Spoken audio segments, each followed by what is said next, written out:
Dito tayo ngayon sa bahay ni Tia Nelly. Ito yung blinag ko dati na bahay na ipapagawa sana noon na aayusin. Ito, bumigay na at tuluyan ng bumagsak at kailangan na talagang ipapagawa natin. Mayroon na rin na nag-donate dito dati ng anahaw pero kukunin pangalan sa puno. Anahaw at saka pamposte.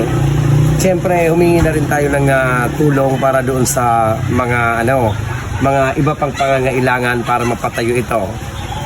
At may nag-reply naman sa atin na Martes daw po. Ayan, baka Martes daw po ngayong Martes na darating humihingi po ako doon ng plywood at saka kukulamber. Ayan, at siyempre sa pako mayroon na rin na nag-donate. Hindi ko pa nga lang hinihingi pero alam ko magbibigay yun para dito sa pako. Ayan, ito po si Nanay Nili ang may-ari ng bahay. Wala nang asawa si Nanay Nili.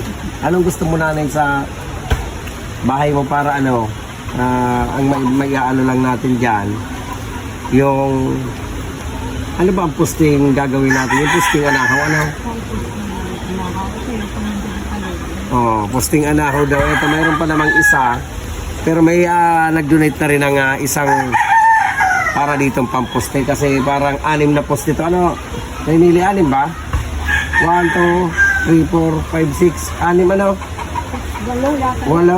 Ayan, 8 poste.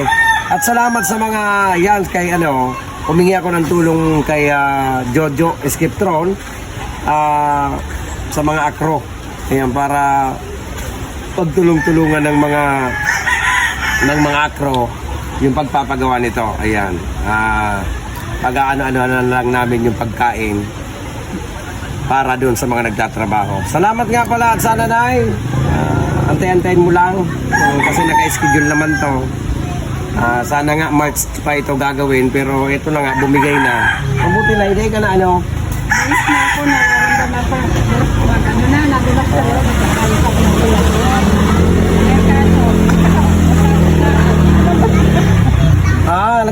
na talaga siya.